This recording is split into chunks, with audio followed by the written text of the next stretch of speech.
Barangay FM 100.7. Barangay Love Stories. Barangay Love Stories. Hindi sa lahat ng pagkakataon ay magagawa mong magpatawad ng hindi gumaganti.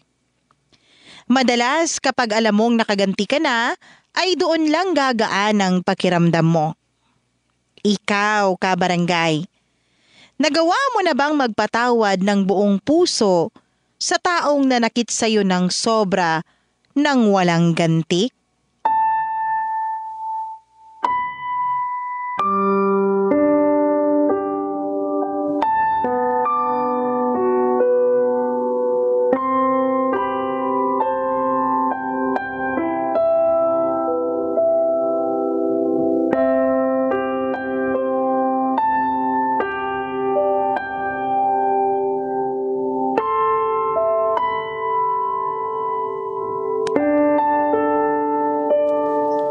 Dear Mama Mia, hanggang ngayon ay hindi ko pa rin lubos sa kalain na magagawa kong isulat sa programa mo ang kwento ko. Isa rin ako sa mga taong laging sumusubaybay ng programa mo. Pero hindi ko naman naisipan noon ang sumulat. Dati ang gusto ko lang naman ay makinig sa mga kwento ng mga kabarangay natin.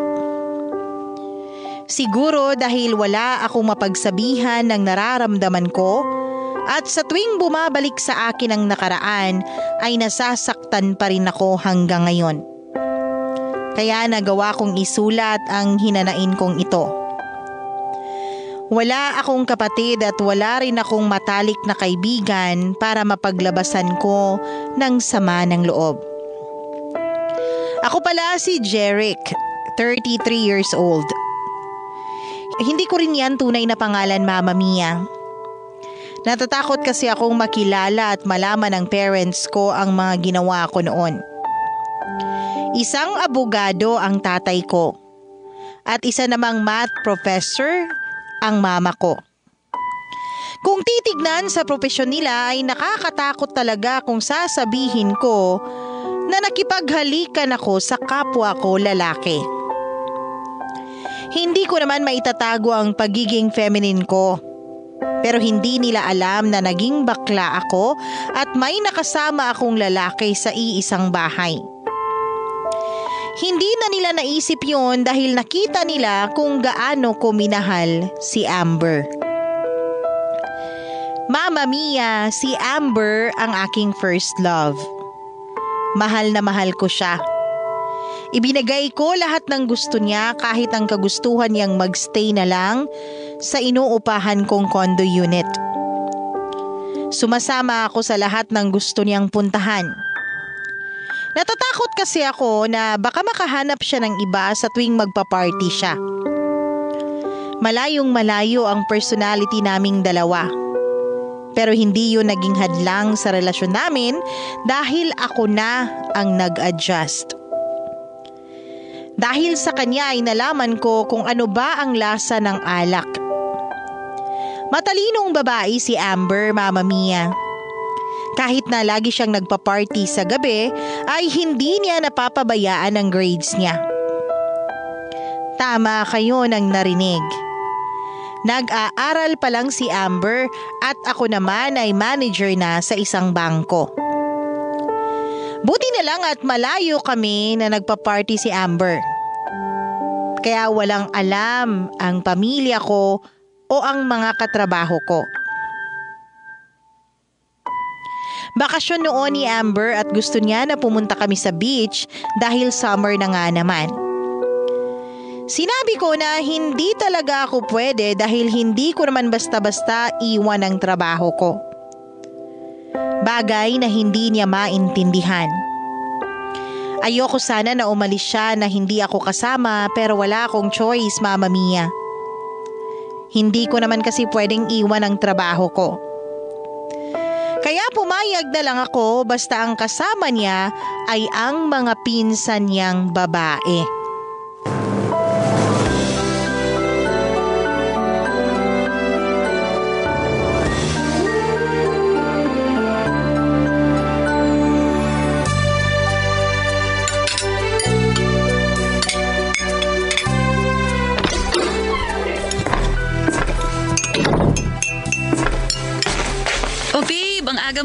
na. Hindi pa nga tapos yung niluluto ko eh. Wow! Ang bango-bango naman yung nilagang baka mo. Nagutom na tuloy ako. Dinamihan ko nga yung saing eh. Sigurado akong mapaparami ka ng kain. Sige, upo ka muna dyan. Malapit naman na tong maluto. Oh, pwede na pala to. Ano, kain na tayo? Oo, sige. Grabe, nakakagutom talaga yan. Pakidamihan na rin yung pagsandok ng kanin ko. Okay, wait ka lang dyan ha.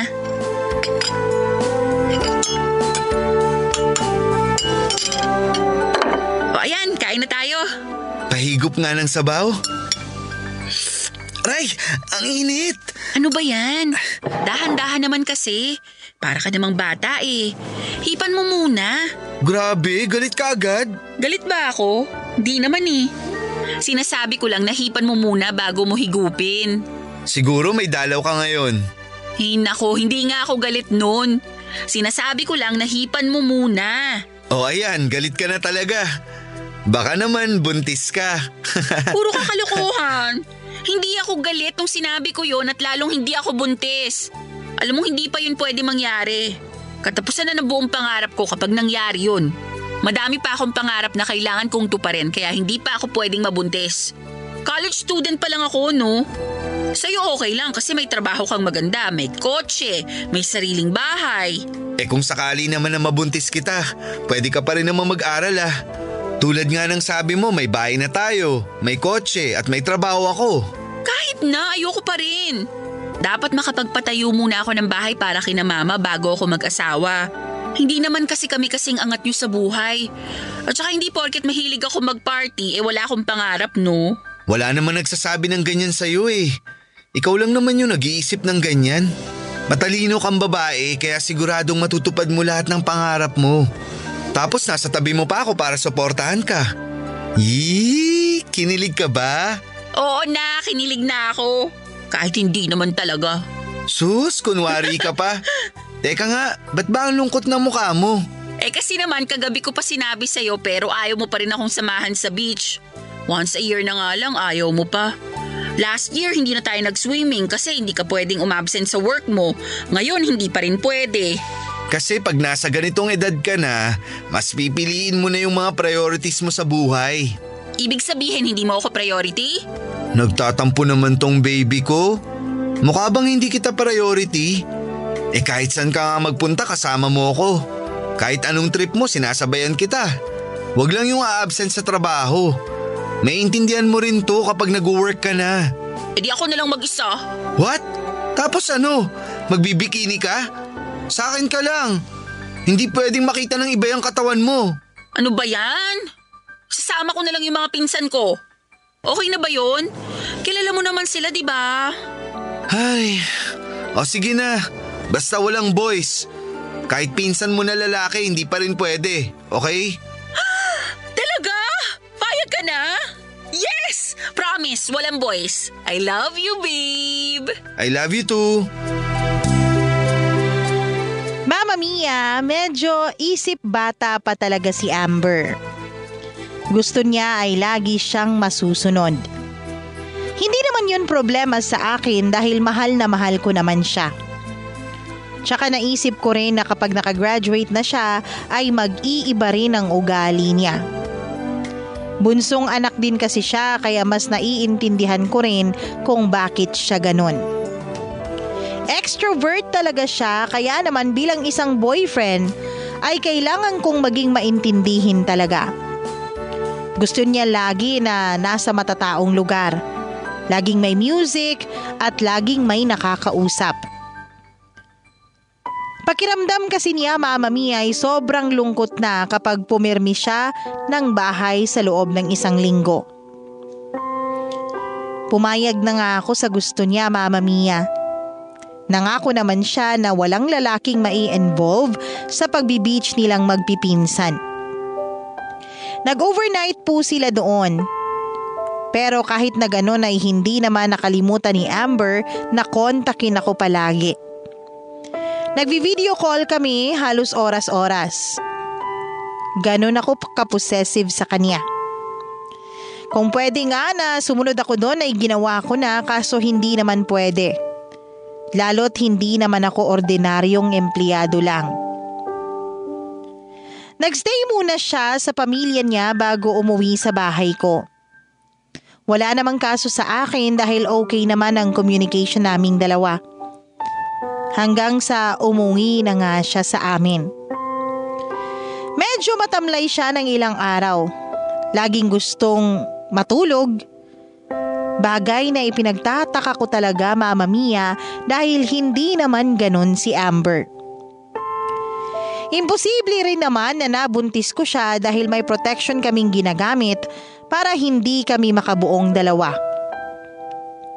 Malakas ang kutob ko na may iba sa kanya kaya ako na ang bumili ng pregnancy test para makumpirma ko, Mama Mia.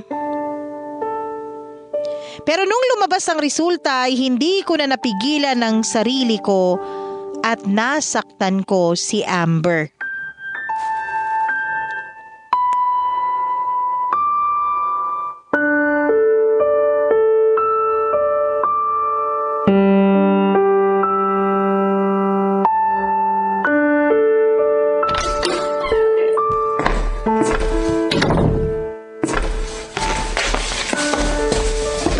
Lumabas? Saan ka galing? May binili ako sa pharmacy. Ha? Bakit? May sakit ka ba? Ako? Wala akong sakit. Binilan kita nito.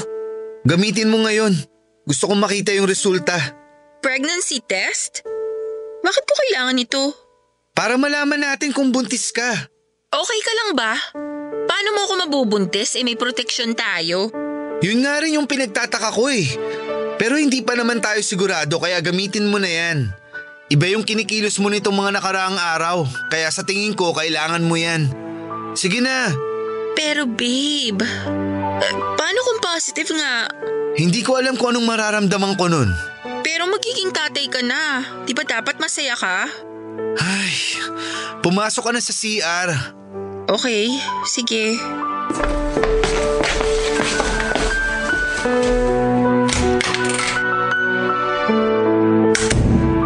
Yung tabo na lang ang gamitin mong container. Papalitan ko na lang yan. Umihi ka muna tapos salukin mo yung gitnang ihi.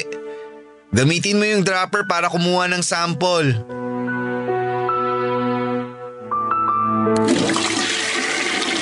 Ano, okay na? Oo, eto na. Babe, ito na yung result. Teka, paano? Magiging tatay ka. Paano to nangyari? Saan? Kailan? Sino, ha? Buntis ako!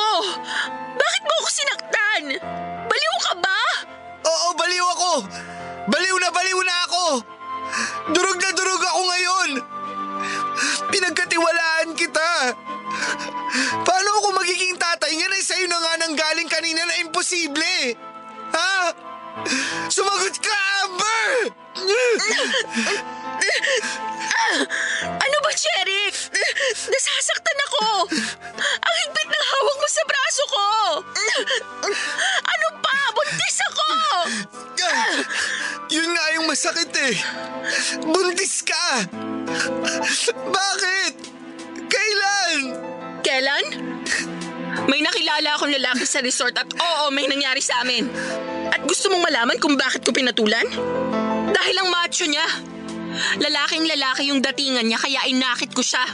At yun ang unang beses na naligayahan ako sa kama. Pero lagi namang may nangyayari sa atin ah. Bakit kailangan mong panganapin sa iba yun? Dahil hindi ako masaya.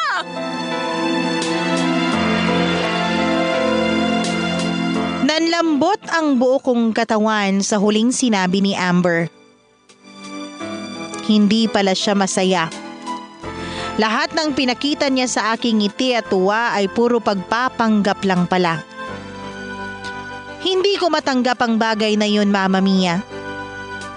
Sa kagustuhan kong mamatay na lang ay inayos ko ang dapat na pagbibigtian ko sana. Para akong nasisiraan ng ulo noon. Buti na lang at tumunog ang cellphone ko. Tinawagan ako ng katrabaho ko kaya nagising ang diwa ko. Kailangan ko pa palang tapusin ang naiwan kong trabaho. Siguro ay hindi ko pa talaga oras noon, Mama Mia. Nag-shower na lang ako noon at kinumbinsi ang sarili ko na hindi naman siya kawalan. Kahit na ilang beses ko pang sabihin sa sarili ko, Mama Mia, na hindi ko na siya dapat paglaanan pa ng luha, ay hindi ko pa rin mapigilan ang hindi bumagsak ang mga luha ko. Naaamoy ko pa rin kasi si Amber sa buong bahay ko. Ini-imagine ko ang lalaking nakabuntis sa kanya. May magandang katawan at lalaking lalaki ang itsura. Sino ba naman ang hindi maaakit sa ganung lalaki? Samantalang ako payat at lambutin. Kaya sino rin ba ang babaeng hindi maboboard na makasama ang isang katulad ko?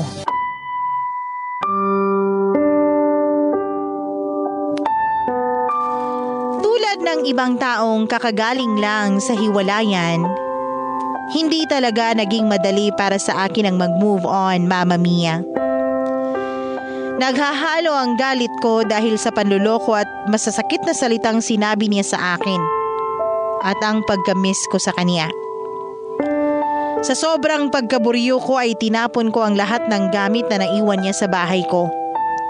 Pati na rin ang gamit na nagiging dahilan para maalala ko siya. Halos wala nang matira sa akin, Mama Mia. Kahit nga ang ilaw sa bahay ay gusto kong basagin dahil kahit doon ay may alaala pa rin siya. Professional akong tao pero kahit nasa trabaho, ay napapansin ng mga katrabaho ko na parang lagi daw akong lutang. Doon lang ako natauhan nung tinanong na nila ako kung gumagamit daw ba ako ng pinagbabawal na gamot. Dahil mukha daw akong may sakit sa sobrang payat ko. Tiningnan ko ang sarili ko sa salamin at napagtanto ko na tama nga sila, Mama Mia. Mukha na nga pala akong living dead. Zombie. Masyado kong napabayaan ang sarili ko nung iwanan ako ni Amber. Mama Mia, nung iniwan niya kasi ako ay hindi ko na alam kung meron pa bang tatanggap sa akin, katulad ng pagtanggap niya sa buo kong pagkatao. Noong bata pa kasi ako, Mama Mia, ay lagi akong inaasar ng mga kalaro ko na bakla daw ako dahil nga lalambutin ako. Nakakahiya mang aminin pero sinabihan ko noon ng gwapo kong classmate sa grade 1. Nagwapo siya. Nagkakagusto talaga ako sa lalaki. Pero simula nung makilala ko si Amber ay nagbago ang lahat ng yun. Yun nga lang, na-bored naman siya sa akin. Dahil na rin sa mga sinabi sa akin ni Amber bago siya umalis sa bahay ko ay nagpursige akong magpaganda ng katawan.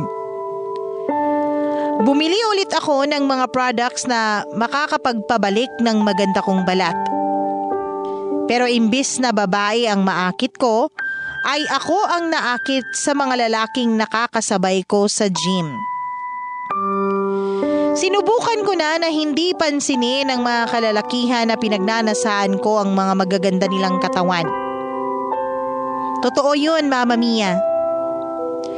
Minsan ay nahuhuli ko ang sarili ko na tulala at nag-iisip ng kung ano-ano kasama ang crush kong guy.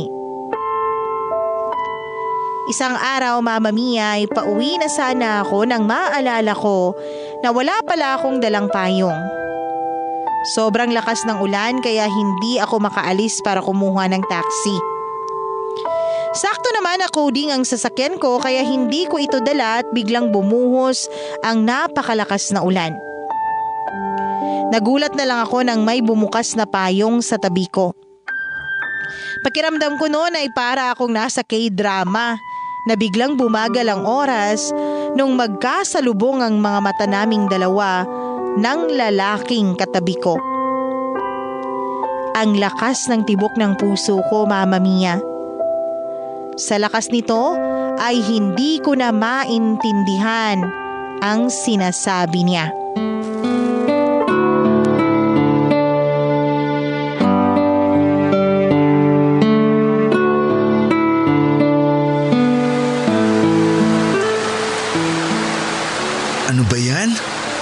akong dalang payong.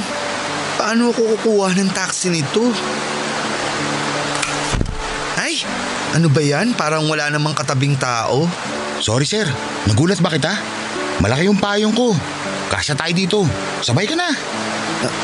Ha? Sorry, ano yung sinabi mo?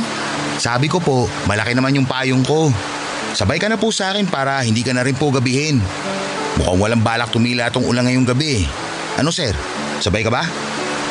Oo, sige. Salamat ha. Walang anuman po. Tara na. Sige. Medyo dumikit ka pa po ng konti sir. Nababasa ka eh. Huwag ka mailang. Hindi naman ako nangangagat. Nako, hindi naman. Oh, ito na. May taxi na. Okay lang po ba kung sumabay ako sa'yo? Oo naman. Oh, una ka na sumakay.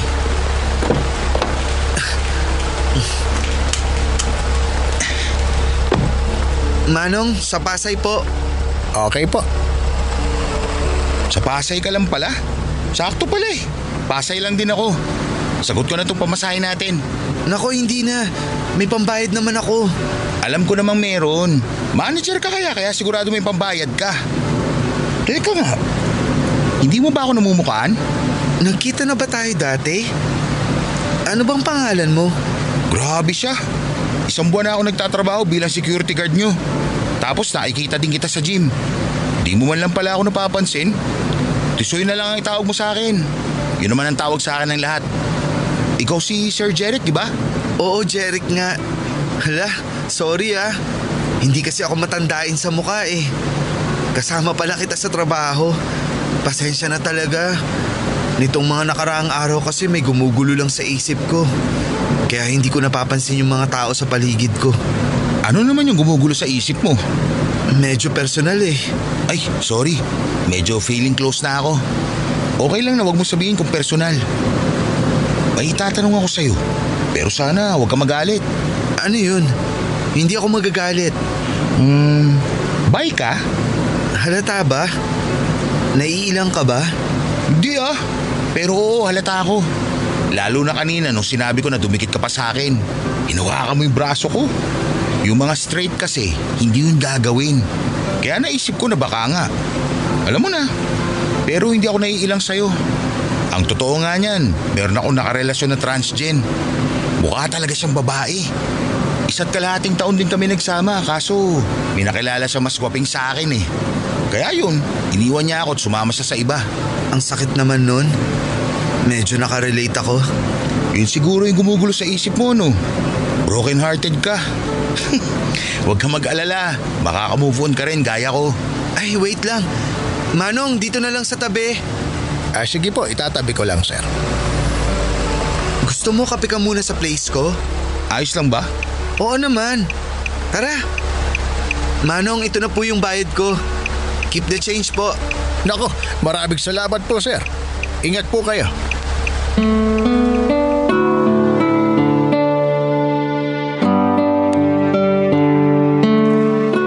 Binigyan ko ng tuyong tuwalya si Tisoy.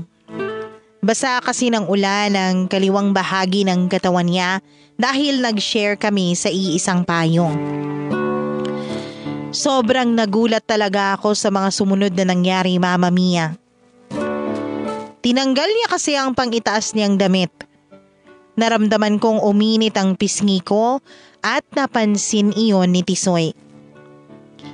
Sabi niya pa na okay lang naman daw kung titigan ko ang abs niya dahil wala naman daw ibang tao. Natawa na lang ako sa sinabi niyang yun. Napapakagat na lang ako ng lower lip ko dahil pakiramdam ko ay inaakit talaga ako ng mga tingin niya sa akin. Hindi ko pa naman naranasan ang makipagtalik sa lalaki kaya hindi ko alam kung paano ba ang mag-first move. Hindi ko matagalan ang sensations na nabubuo sa aming dalawa kaya tumayo ako at sinabi ko sa kanya na ipagtitimpla ko siya ng kape. Habang nakatayo ako at nagtitimpla ay lumapit sa akin si Tisoy at niyakap ako mula sa likuran. Hindi na nga ako nag-inarte pa, Mama Mia, at humarap ako sa kanya. Saglit na nagkatitigan kaming dalawa at dahan-dahang naglapat ang aming mga labi. Unang beses sa buhay ko na makaramdam ako ng ganoong satisfaction. Iba kung gumalaw si Tisoy at syempre sinabayan ko siya. Ang pangyayaring yun ay naulit ng maraming beses hanggang sa nagdesisyon na kaming magsama na lang. Sa loob ng kalahating buwan ay sinulit namin ang bawat sandali hanggang sa pinag-usapan na namin ang pumasok sa seryosong relasyon. Sobrang sweet sa akin ni Tisoy.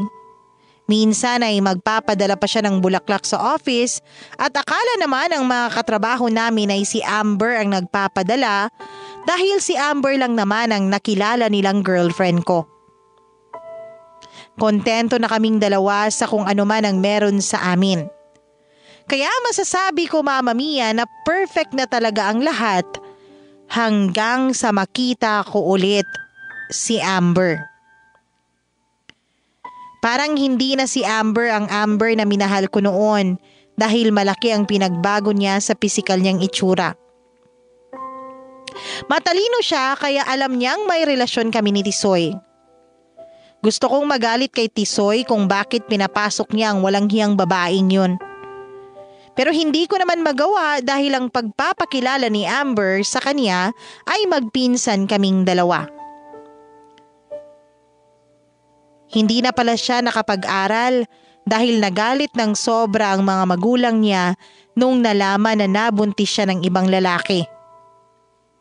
At yun ang dahilan kaya nalaglag ang anak niya. Andito na ako. Hi, Jeric. Amber? Paano ka nakapasok dito? Pinapasok ako ng poging lalaki. Tisoy pala yung pangalan niya. Yun ba yung pinalit mo sa akin? Tumigil ka! Tisoy! Tisoy! Ba't mo siya pinapasok? Oh, nandito ka na pala. Pinsan mo daw siya. Bakit ka ba nagagalit? Di ba dapat nga masaya ka pa nandito pinsan mo? Pinsan? Mag-usap tayo sa labas, insan.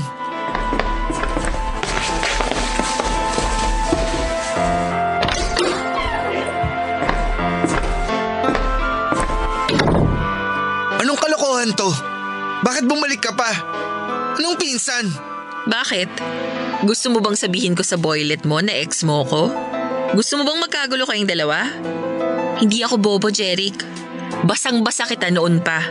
Kaya nga hindi mo ako nagawang mapasaya sa kama noon kasi bakla ka. Pero hindi ibig sabihin nun na hindi kita minahal. Minahal kita ng totoo. Ang mali ko lang naman nun, natukso ko sa iba eh. At nilamon ako ng pride ko nung sinaktan mo ko kaya nasabihan kita ng masasakit na salita noon. Tumigil ka na. Wala akong panahong makinig sa kwento mo. Bakit ka nandito? Ang totoo, kailangan ko ng matutuluyan at ikaw lang yung makakatulong sa akin ngayon. Asan yung lalaki mo noon? Yung anak nyo, hindi niya pinanagutan? Yun yung lalaking pinagmalaki mo sa akin? Iniwan ka sa ere? Inaamin kong nagkamali ako noon. Maling-mali yung ginawa ko sa'yo. Huli na para sa pagsisisi. Umalis ka na. Sandali lang, Jeric. Nalaglag yung baby ko. Ayaw sa akin ng pamilya ko. Nagalit sila sa akin at ngayon walang-wala na talaga ako. Hindi ako makapag-umpisa kasi wala naman akong pera. Please, hindi ko kayo guguluhin ni Tisoy. Hindi ko rin ipapaalam sa kanya yung nakaraan natin. Tulungan mo lang ako makabangon. Promise, lalayuan na kita. Tulungan mo lang ako. Teka, wag mo nga akong yakapin. Ano ba? Mamaya lumabas si Tisoy. Yan ba yung sinasabi mong di ka manggugulo? Mukha kang desperada. Desperada na talaga ako. Please, kahit konting awa lang. Tulungan mo lang ako. Wag mo lang susubuking aasin si Tisoy. Mapapatay kita. At sa labas ka matutulog, hindi ka pwedeng pumasok sa kwarto namin. Bibigyan kita ng pera para makahanap ka ng trabaho pero sa unang sahod mo, umalis ka na agad dito. Nakakaawa ka naman kasi. Sa totoo lang, Mama Mia, nung makita kong nagmamakaawa sa akin si Amber, ay kumirot ang puso ko. Iba rin talaga maglaro ang tadhana. Sobrang payat at hindi na rin siya ganun kaganda. Pero hindi ko itatanggi na may konting pagmamahal pa rin ako sa kanya. Pero kahit na ganun ay hindi ko pa rin ipagpapalit si Tisoy para sa babaeng niloko lang ako. Sinakyan ko lang din ang pagpapakilala ni Amber sa boyfriend ko. Sinabi ko na lang na hindi kami gaanong close kaya nainis ako nung makita ko siya at naniwala naman si Tisoy. Sinabi ko rin na alam ni Amber ang tungkol sa relasyon namin kaya wala siyang dapat ipangamba. Mama Mia, sa tuwing may mangyayari sa aming dalawa ni Tisoy ay pinaparinig ko talaga kay Amber kung paano ako nag-e-enjoy sa ginagawa namin. At kung minsan naman ay hindi ko sinasara ang pinto. Kita kasi mula sa sofa ang kama sa kwarto ko kung bukas ang pinto. Aaminin ko na sa ginawa kong yun ay para akong walang pinag-aralan. Hindi ko alam kung bakit ko ba nagawa ang mga bagay na yon.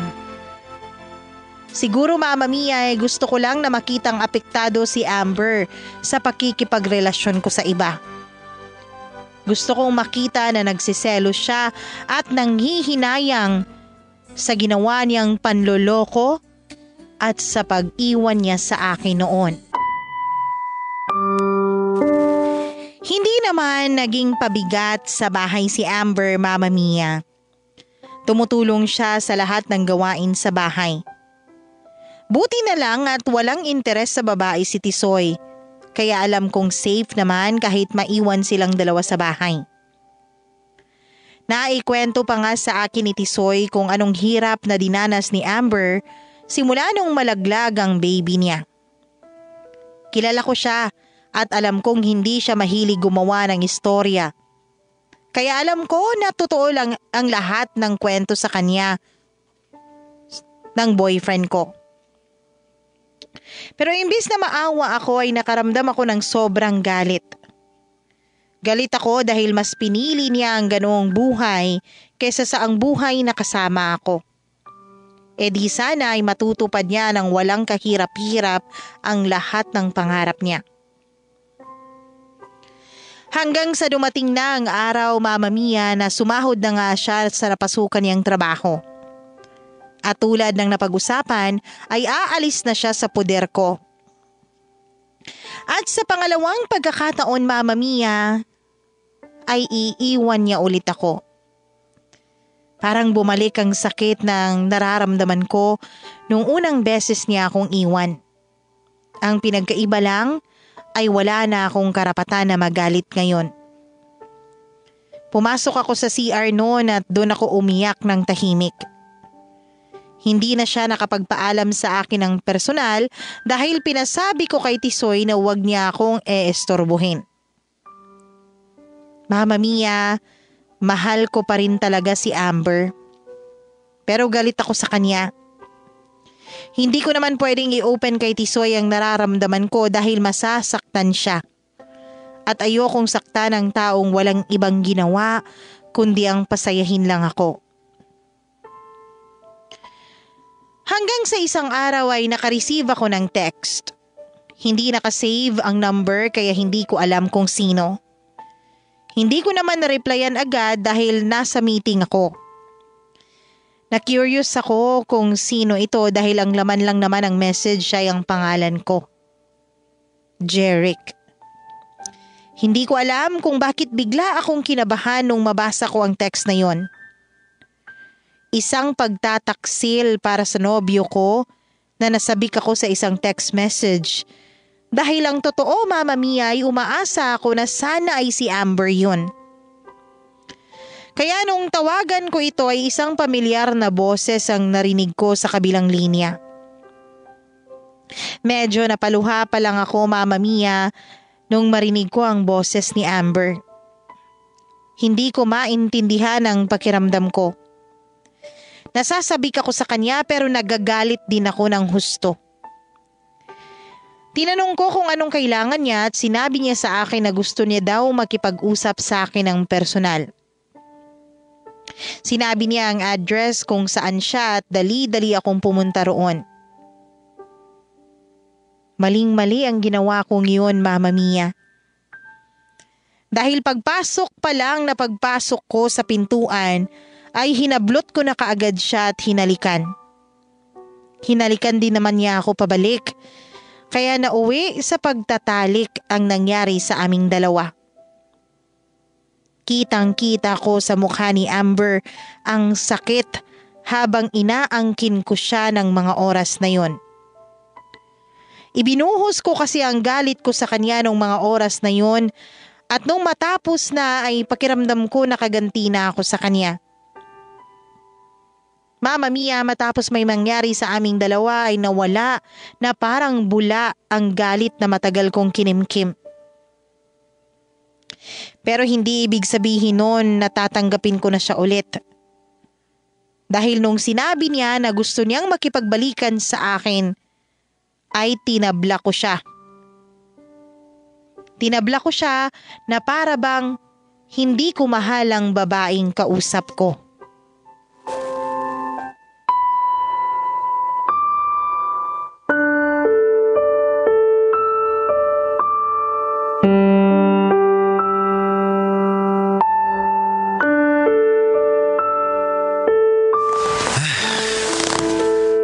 Magpapahinga lang ako saglit, tas aalis na rin ako.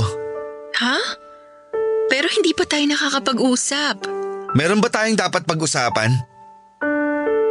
Oo. Hindi to dapat malaman ni Tisoy. Di ba may usapan tayo na hindi ka manggugulo sa amin? Tuparin mo yun. Hindi naman yun ang gusto kong pag-usapan eh. Ano ba kasi yun? Akala ko ba gusto mo ako makasex kaya mo ako tinawagan? Mali ba ako? Mukhang satisfied ka naman eh. Di ba yun yung dahilan kung bakit mo ako niloko noon? Kasi hindi kita nasasatisfy? Jeric, hindi naman yun sa ganun. Sinaktan mo ako noon. Kaya yun lang ang naisip ko na paraan para masaktan din kita. Kaya sinabi ko yun. Pwes, nagtagumpay ka nun.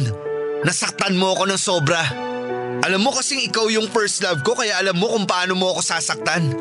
Saka pasalamat ka pa nga at yun lang ang nagawa ko sa'yo. Kasi kung ibang lalaki yun, baka nabugbog ka pa.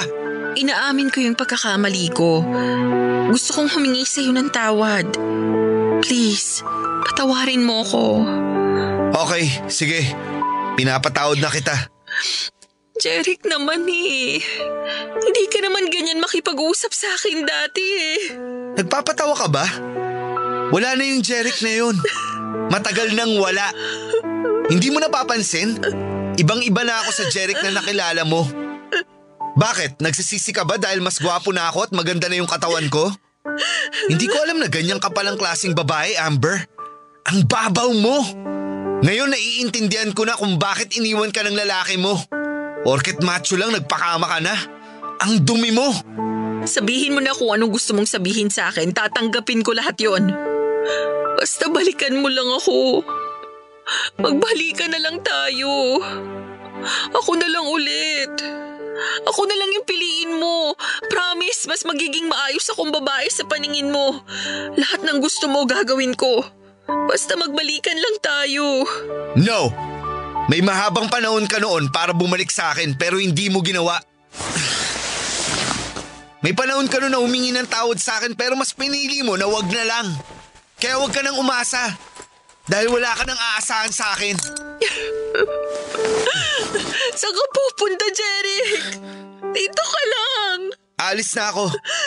Babalik na ako sa totoong nagmamahal sa akin. Sa tingin ko naman magkikita pa tayo ulit. Bye. Anong ibig mong sabihin, Jeric? Jeric! Iniwan kong umiiyak si Amber noon. Pagkatapos ng nangyari sa amin ay pati ang awa ko sa kanya ay nawala na din. Ngayon ay masasabi ko na talagang nakapag-move on na ako. Alam ko na talaga sa sarili ko na hindi ko na siya mahal. Pakiramdam ko talaga ay patas na kaming dalawa, Mama Mia. Sinigurado ko na mabubuntis ko siya. Alam ko kasi ang cycle ni Amber, Mama Mia, dahil matagal rin kaming nagsama. Umasa ako noon na ganun pa rin ang cycle niya at ganun pa rin ang mga araw kung kailan siya fertile. Mama Mia, gusto ko kasing mabuntis siya at kukunin ko ang anak namin. Dahil alam ko na sa paraan na yun ay masasaktan ko talaga siya ng sobra. Dahil yun naman talaga ang kahinaan ng lahat ng magulang, 'di ba? Ang mawalay sa kanilang anak. Planado ko na ang lahat ng gagawin ko. May balak na magtrabaho si Amber sa ibang bansa at wala namang siyang ibang mapag-iiwanan ng bata kundi sa akin lang. At kung mangyari yun ay wala na akong balak pa na ipakita sa kanya ang magiging baby namin. Siguradong sigurado ako sa plano kong yun at guguho talaga ang mundo niya pag nangyari yun.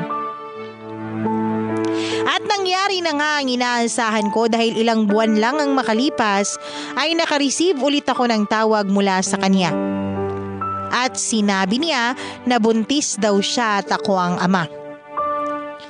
Sobrang saya ko nung malaman ko na magkaka-baby na kami. Bigla akong nakaramdam ng excitement, Mama Mia. Iba rin pala ang pakiramdam kapag andyan na talaga. Sinabihan ko si Amber na ingatan ang bata sa tiyan niya at ipapadala ko na lang ang mga kailangan niya. Hanggang sa dumating na nga ang araw ng kapanganakan ni Amber. Baby boy ang naging anak ko. At sa unang pagkakataon ay nasilayan ko ang isang munting anghel. Pero kahit na sobrang saya ng nararamdaman ko ay hindi ko pa rin nakakalimutan ang plano ko. Kukunin ko ang baby ko.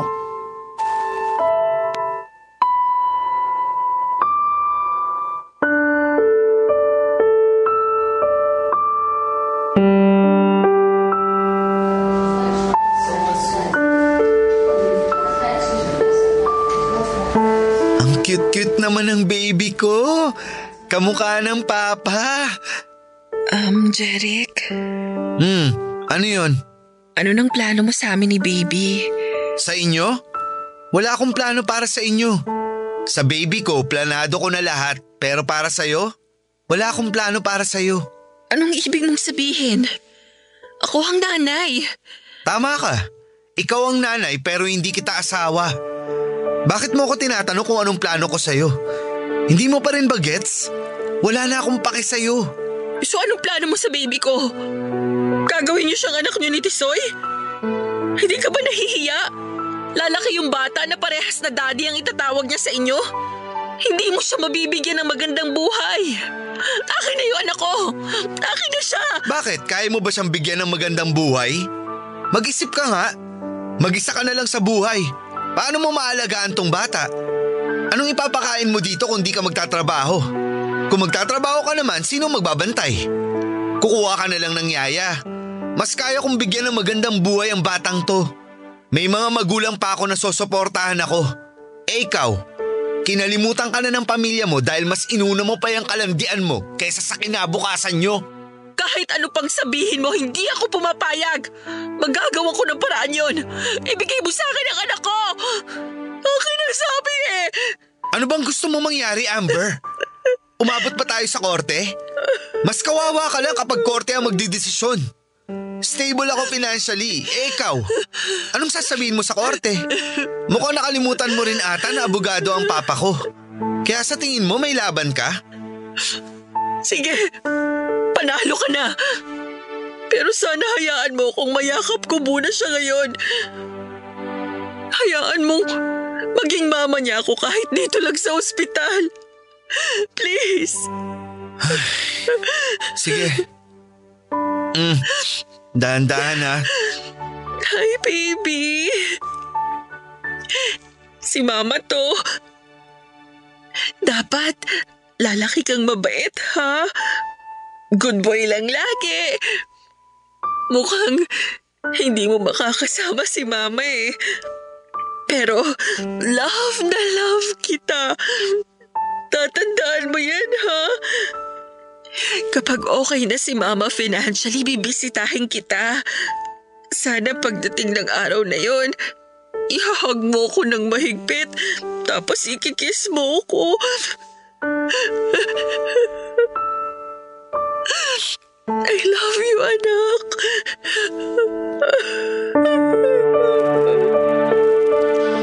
Hindi ko na napigilan ang mga luha kong bumagsak ng mga sandaling yun. Ramdam ko ang lungkot sa boses ni Amber. Naramdaman ko na handa siyang gawin ang lahat para lang makita niya ulit ang anak niya. Noong oras din na yun ay narealize ko na mali na ilayo ko ang anak namin sa kanya. Siya nga naman ang naghirap ng sobra para mailabas siya ng healthy. Tapos ipagkakait ko ang karapatan niya. Napag-isip-isip ko rin, Mama Mia, na hindi naman tama na idamay ko pa ang bata sa galit ko. Kaya naman nung makalabas na kami sa ospital ay hindi ko kinuha si baby. Umiyak naman ang todo si Amber dahil hindi ko nakukunin ang baby namin sa kanya. Napag-usapan namin na kapag nag-umpisa na siyang magtrabaho ay dun ko lang kukunin si baby. At sinabi ko rin na pwede niya itong kunin o dalawin anytime. Bumalik na rin ako sa bahay ng mga magulang ko, Mama Mia. Tuwang-tuwa sila na meron na pala silang apo. Ibinenta ko ang lahat ng gamit ko sa inuupahan kong kondo. At ang pera ay pinambili ko ng mga needs ni baby. Nakipag-break na rin ako kay Tisoy. Hindi ko na sinabi sa kanya ang totoong dahilan dahil ayoko siyang masaktan. Gumawa na lang ako ng ibang excuse at naniwala naman siya, Mama Mia. Wala akong pinagsisisihan sa mga nangyari sa akin. Para kay Tisoy naman ay minahal ko talaga siya. Siya ang naging dahilan para maging malaya ako sa kung sino o kung ano ba talaga ako. Dahil sa kanya, Mama Mia, ay na-express ko ang tunay kong pagkatao. Sa ngayon ay pinipilit ko ang sarili kong maging isang mabuting tao para naman maging isa rin akong mabuting huwaran sa anak ko sa hinaharap. Hanggang dito na lang ang kwento ko, Mama Mia, at maraming salamat sa oras na binigay mo para basahin itong sulat ko. Kagaya pa rin po ng dati ay lagi pa rin akong sumusubaybay sa mga kwentong binabasa mo araw-araw. Lagi rin po kayong isasama ko sa aking mga panalangin. Hanggang dito na lang ang inyong forever kapuso at forever kabarangay, Jeric.